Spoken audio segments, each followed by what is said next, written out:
Hello fellow gamers and welcome to another Pro Guides video. It's your host Cody and we all know that Fortnite's popularity is booming. That means that there are constantly new players joining the game. Maybe you've been playing for a while, but your friend Jimmy down the street finally joined. Woo, Jimmy! Regardless the situation, look no further as we have just the thing for you. This video is the beginner's guide to Fortnite Battle Royale in Chapter 2.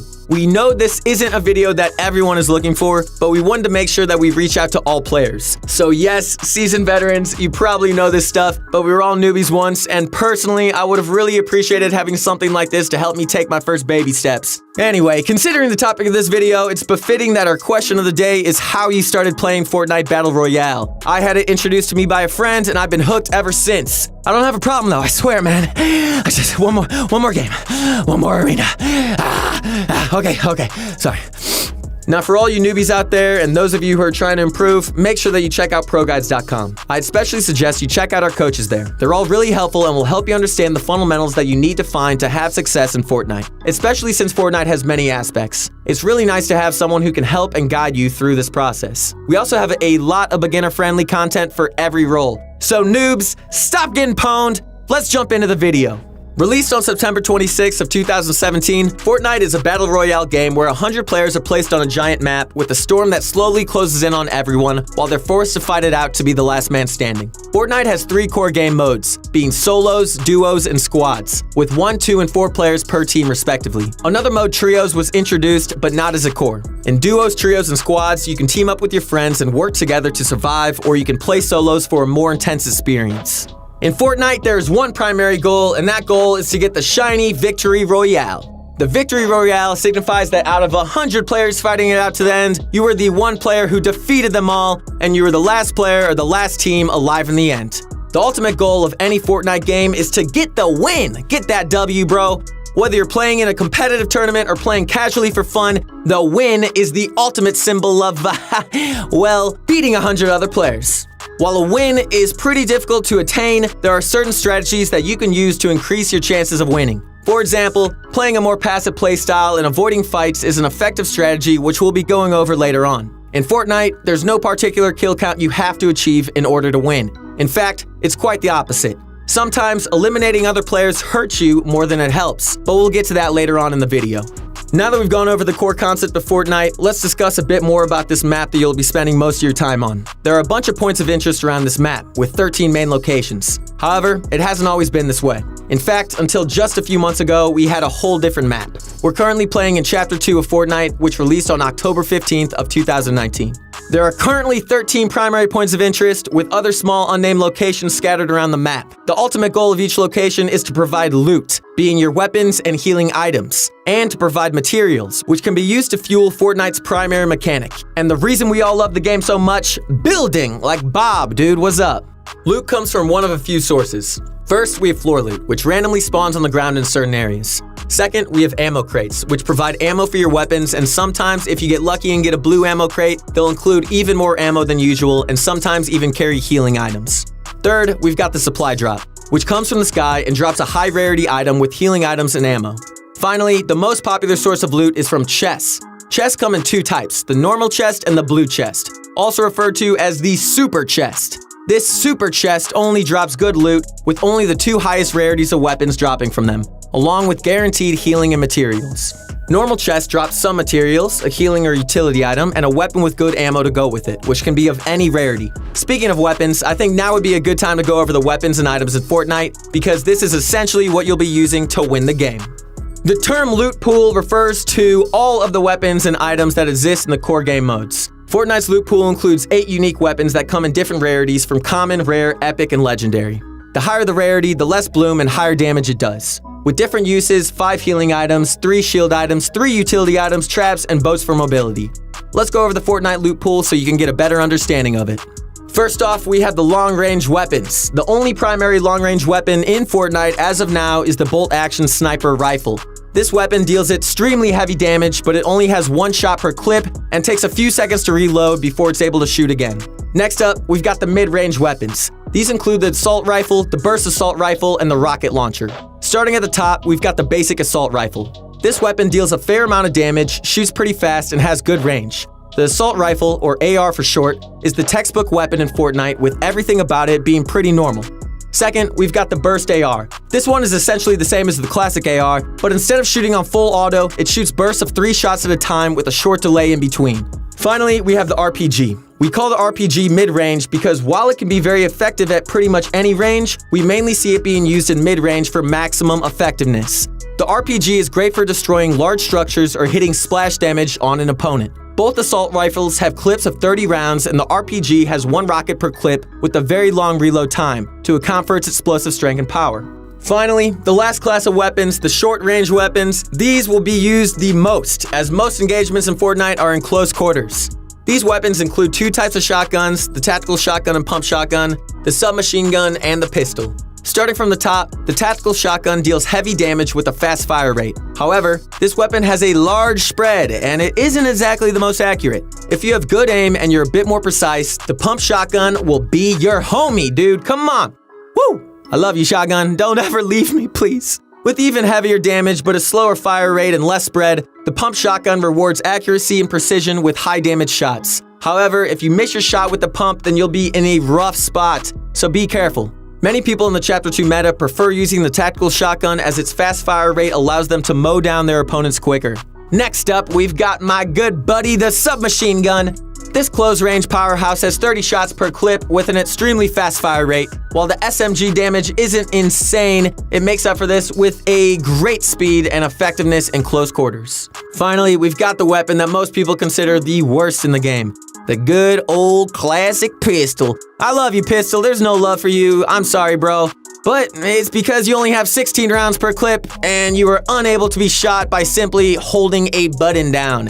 Instead, you have to click super fast to maximize its use. The bloom on the pistol isn't great either, and its maximum fire rate isn't ideal, even if you click extremely fast. Speaking of bloom, if you haven't heard the term bloom before, let's go over it. In Fortnite, accuracy is important. However, if every weapon was perfect and every shot was dead on, any good aimer would be able to pretty much be unstoppable. To balance things out and create incentive to learn other strategies, the bloom system was introduced. The way bloom works is that instead of bullets going straight down your reticle, they sometimes go off the sides in a completely random pattern. The reticle is in the middle of your screen, and this reticle is important in showing the bloom you'll have. Basically, your bullets can go anywhere between the 4 lines on your reticle. One way to counter this is to stand still and shoot, which will enable first shot accuracy, basically making your first shot 100% perfect.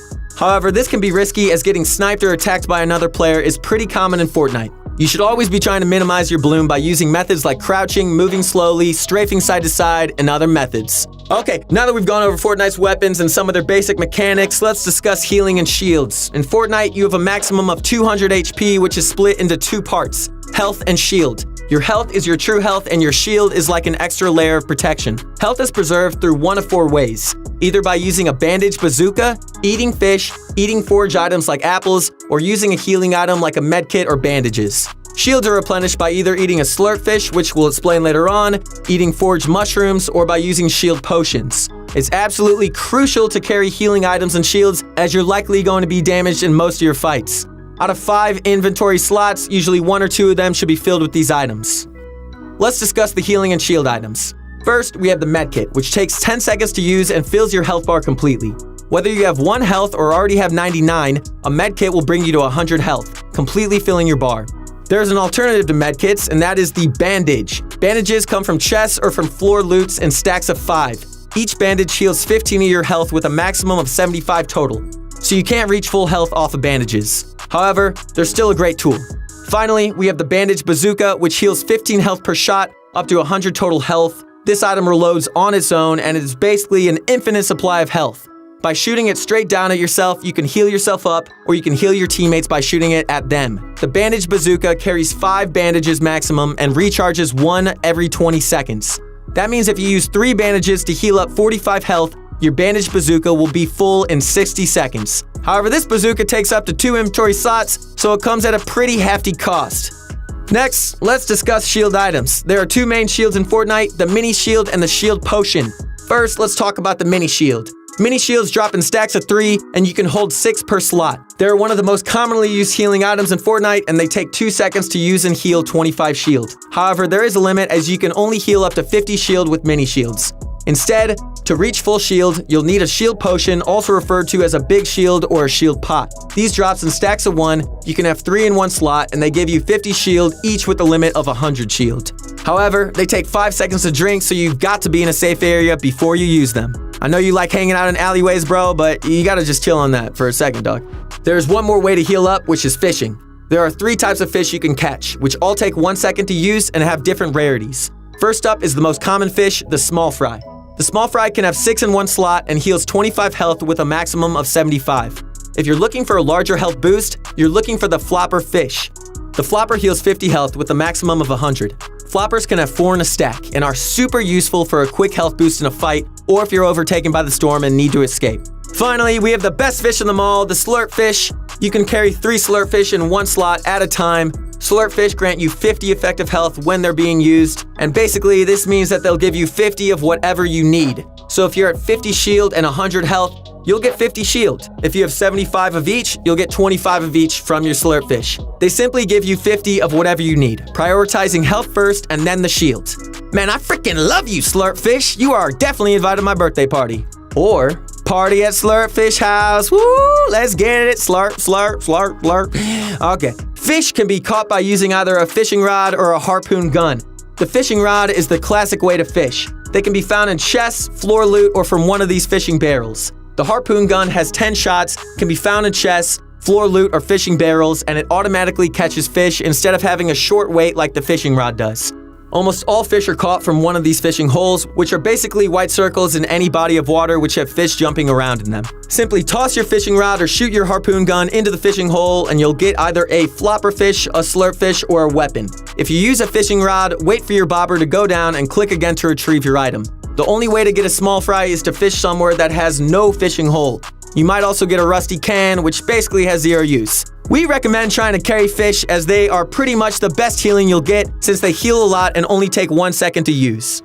Finally, we've got the last item, the grenade. The grenade can be stacked up to 6 and drops in stacks of 3. This utility item does 100 damage and can be thrown at enemies to deal splash damage to their structures and even hit them heavily. We recommend using grenades against any opponent in a big base, in a building, or someone who builds a lot to damage their structures and maybe even hit them in the process. You can't hide from me, bro. Grenade! Boop!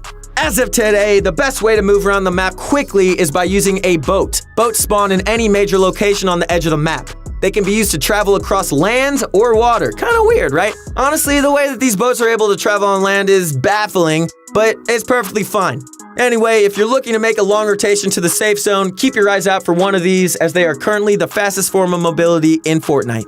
Okay, alright. So we've been over the loot pool, the map, the fishing, even the boats. However, we haven't gone over the most prominent core mechanic of Fortnite, the one that makes this game what it is today. Yes, ladies and gentlemen, I'm talking about none other than building. Without building, Fortnite isn't Fortnite. There are 4 basic structures. This includes the wall, the floor, the ramp, and the cone, aka pyramid. Some days he's a cone, some days he's a pyramid. These builds are used in conjunction with one another to build cover, gain high ground above your opponents, which I might mention is very important. But it can also be edited and toyed with to outsmart your opponents. Some very common building techniques frequently used are tunneling, ramp rushes, high ground retakes, the infamous 90s, and basing up.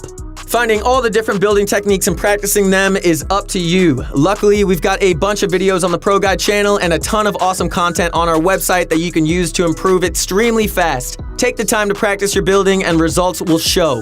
Building is performed by using materials which include wood, brick, and metal. Materials can be farmed by using your pickaxe to destroy anything from fences to trees to cars to buildings to furniture and more. One great thing about Fortnite is that you can interact with almost anything.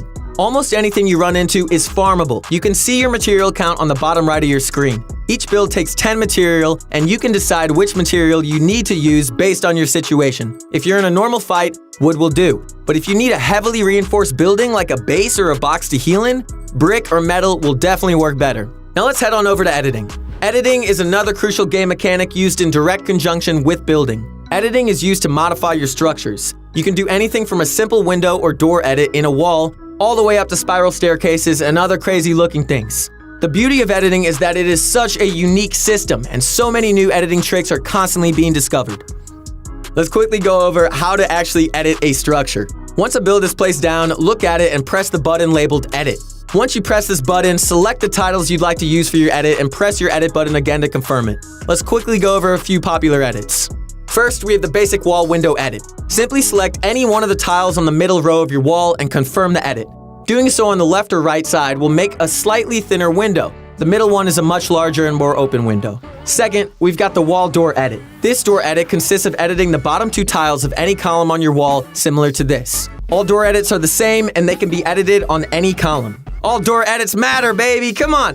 For the floor, the only 2 edits you'll be doing much include the corner edit, by simply selecting one corner, or the side edit, by selecting both tiles on one side of your floor. Both of these are super useful if you're above an opponent and you have control of the floor above them. For the ramp, 2 main edits come to mind, the side ramp edit and the backwards ramp edit. First, the side ramp edit is done by editing one side of the ramp from the side closest to you straight to the other side. The backward ramp edit is done by looking at the center of the opposite side of your ramp and dragging it back towards the tile that you were on. By doing either of these edits, you can gain a significant edge in extreme close range encounters, and you'll be in the same box. So you got a new friend, senor! Where's Jimmy at? He's not online, but I got this guy. Finally, we've got the cone edit. Only one cone edit is super common among novice players, and that's the corner edit.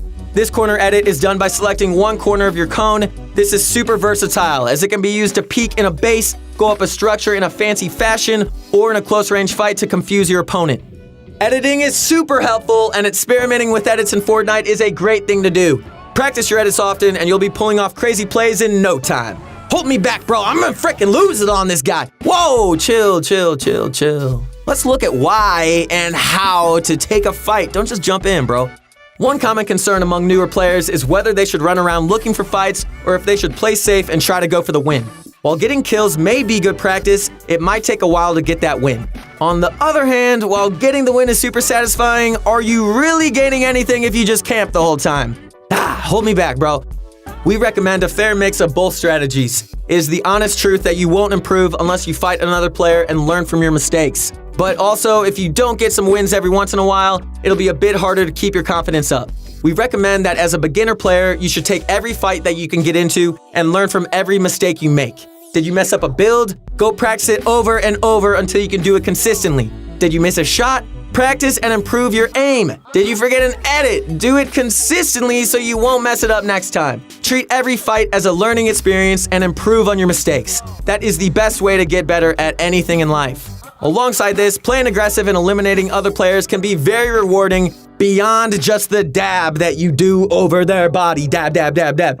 When you eliminate someone, everything they have will drop, from their healing and shield items to their weapons, ammo, traps. Everything in their inventory is now yours! While the aggressive playstyle is good, keep in mind that there's nothing wrong with getting a few wins to keep your confidence up. Remember that Fortnite should be fun, and there's nothing wrong with trying to camp and win to get a few under your belt. However, for maximum improvement, we do recommend sticking to a more aggressive playstyle as much as possible. Cause who doesn't like to get a sick no-scope, baby? Battle Royale is fun and all, but playing it all day can be a bit tiring. And dude, you might want to try to find some other ways to practice and to have fun. So if that's the case, we recommend trying to check out Creative. Creative can be accessed from the starting screen, or you can select it by switching the game mode in your menu. Or finally, you can switch to it from the other menu screen where solos, duos, and squads are located. There are a ton of creative maps, or you can create your own. One amazing part of Fortnite Creative is the ability to create and customize your own islands. That means that you can create your own islands to play or hang out on. Time to hit the luau, bro, get the coconuts, and let's get it cracking, y'all. But first, let's talk about some 1v1s in Creative. Yeah, let's talk about that. Creative 1v1s are arguably the best way to improve your mechanics. By playing against other players in a low-pressure, practice-based environment, you'll be able to improve and sharpen your skills without the frustration of losing in-game.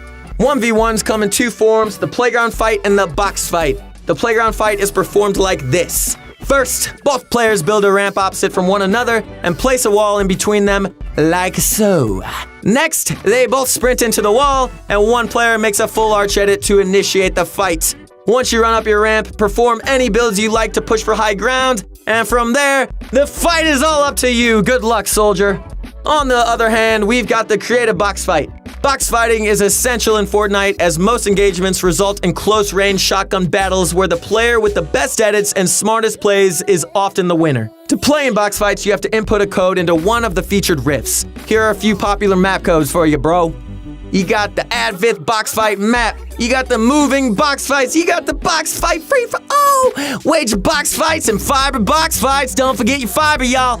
A box fight is pretty much a free fight in a small enclosed area. This represents around 75% of Fortnite engagements that you'll run into. Practicing your box fighting skills is absolutely crucial to getting good at Fortnite. We recommend utilizing box fights and playground fights to improve your mechanical skill and decision making within fights. Fortnite Battle Royale is a super complex game with a lot of different strategies, play styles, and a ton of different ways to improve. Improving in Fortnite is a difficult thing to do, but at this point, you got the knowledge, you got the core mechanics, and you got the basics of Fortnite. So the only thing left for you to do, player, is become a player. Pop in that game and start doing it, dude. Watching the Pro Guides YouTube channel or checking out ProGuides.com will also help you hugely in improving at the game faster, so give that some consideration as well.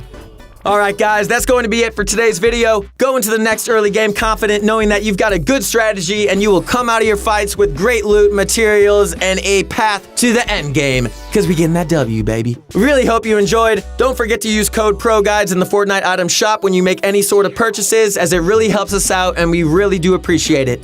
Comment down below what you thought about this video and what you'd like to see on the next one. We aim to bring you guys the best daily Fortnite content, so do us a favor by liking this video, subscribing to the channel, and show ProGuides.com some love for bringing you to this video. Thanks for watching. I'm your host, Cody. You can follow me on Instagram at CocoMidler. And guess what, guys? I'm gonna go hang out with Jimmy down the street. So I'll see you on the next one. Woo!